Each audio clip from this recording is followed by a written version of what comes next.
So, should we take off? Okay. So let me give my heartfelt thanks to Professor Harish Chandrola, one of my great loving friends and a great physicist by all standards, and his very kind love and affection for us. And I also give my best regards to Professor Abbas, and he has actually already provided enough motivation not only to the students and the audience, but perhaps also to me. And I have started feeling little more energetic than before. Usually I'm more energetic, but the cold of Nainital was trying to put me down. But the wonderful talk by Professor Abbas has again given me energy.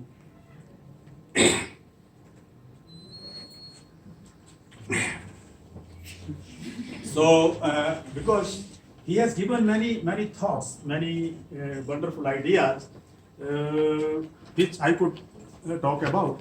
The title of my talk, as I had suggested to Professor Chandrola, was Need for a Quantum Theory of Gravity. And I think I had thought of taking you to a little bit advanced level in my talk, because recently I gave 28 hours of lectures on superstring theory at the University of Waterloo during this summer semester.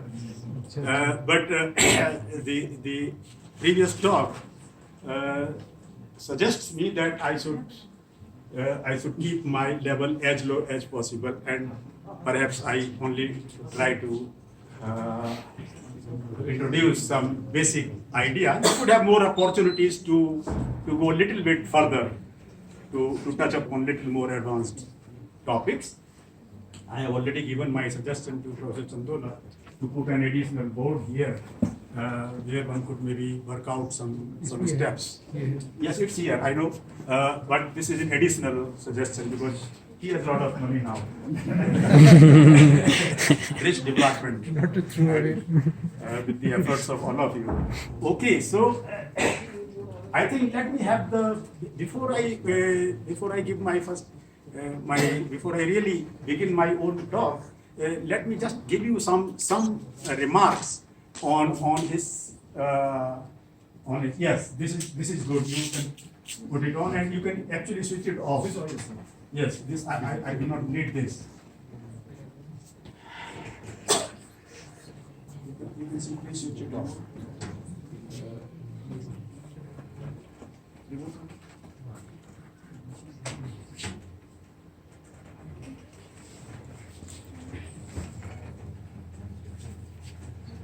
Yes.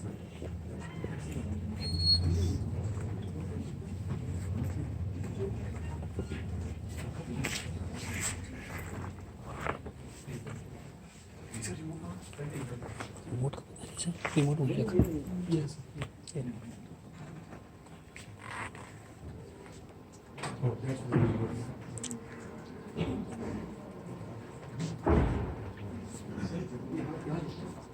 हाँ मैं इतना ज़्यादा लिखूंगा नहीं, और जो थोड़ा बहुत लिखूंगा वो उसी से काम चलेगा. ठीक. So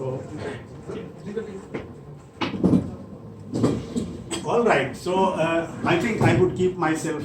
I have been trying to keep myself as much as possible free from the modern devices and to remain a rather old-fashioned teacher. Just one remark with respect to this mathematics versus physics and so on. Actually, I'm not a historian and I'm not a philosopher, and I'm nowhere near to being a historian or a philosopher. I always postpone these things. They are much too higher things for me. I always keep postponing them. That maybe at some point of time I will look into that. So, but you see, you are a student of physics, and what we need to remember is, uh, as long as you are able to couple or know or understand the physical meaning out of the mathematics that you are using, or if you can associate mathematics to the physical ideas that you have, that's wonderful. Okay, because by itself, sometimes they look like completely different domains, and you find it so difficult to catch even the great mathematicians and great physicists and great friends, and they find it so difficult to communicate with each other, because the mathematics that we use in physics is really completely different than the mathematics that the mathematicians do. And even if it's not the same, even if it's same, we often do not know, or we are not able to know the proper meaning of what they are doing, and they are not able to know what we want to know. Just as a simple example of operator theory in mathematics. Okay, we have a lot of mathematicians in Delhi, and they are all pure mathematicians in the standard sense of pure mathematics. I mean, no particle is moving here or there. They write only some pure mathematics. So, and you know, whatever properties for operator algebra that you would discover in quantum mechanics, they are just the same. They talk about operators in zero space, zero time dimensions. When you are doing quantum mechanics, you talk about operators that have zero space and one time dimension. If you were doing quantum field theory, you would still be talking about some operators. But now these operators would be functions of three space and one time dimension. Okay? But all the entire operator algebra that holds true for mathematicians also holds true for us. We only need to establish the right connection, otherwise it becomes meaning. See, talking about Ramanujan and this more relevance of mathematics, just a very trivial example is sum of all the natural numbers. Just sum 1 plus 2 plus 3 plus 4 all the way up to infinity, and guess what would be the result? The result, when I tell you, might look surprising. It is minus 1 by 12.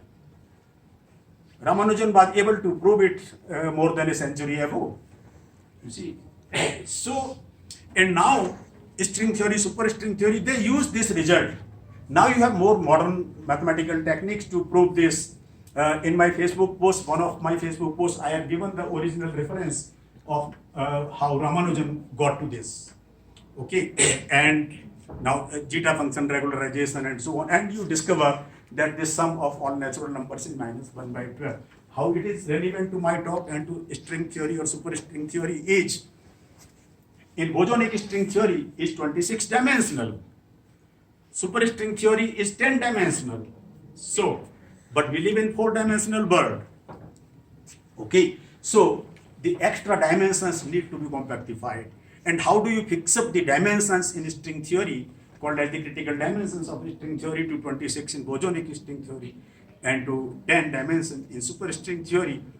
This number, sum of natural numbers minus 1 by 12, if I have opportunity, I'm sure not today, but in some future course of lectures at some point of time, Chandola Savisojo and others to organize many nice things and to give chance to some simple people like me also to speak to the students, which I love. I'm more of a teacher than a researcher actually. I love to talk to younger students. Then I will tell you how precisely is this sum being used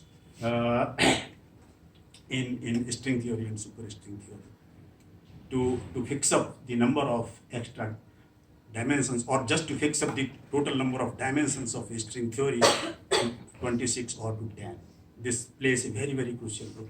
At that time, now people, some people do think string theory or superstring theory is maybe good or great or whatever, but this guy, simple guy, Ramanujan, he was able to write it down more than a century ago. Nobody knew the name of string theory at that point of time. Anyway, so we need to know from any mathematics may be useful to you if you can decipher, if you can understand the physical meaning out of it or its physical meaning. Otherwise, it would be a distant thing for you. Okay. And similarly, other way around, you have some beautiful ideas, physical ideas. You want to put it in some words. You have to develop your own mathematical setup. Okay. So most of the mathematics that we do in physics, really 99% of the mathematicians do not understand what it is. Okay. Anyway, now let me come back to the original talk. So my talk begins now, and it is the need for a quantum theory of gravity. Okay. And the starting point, Professor Abbas has already given me, is about these fundamental forces. So let me recap. I would not go to history and philosophy of the subject. I would tell you that there are 4 fundamental forces of nature. All of them are equally important. Okay, strong interaction, how neutrons talk to each other, how neutrons, protons talk to each other, that is called strong interaction. Electromagnetic interaction is so obvious. You switch on, switch off the lights, then you would not be able to see me, and I would not be able to see you, right? Electromagnetic interaction and gravitational interaction. Now I do have a biscuit, and I can afford to drop it here, and it goes down to the table. One of the most obvious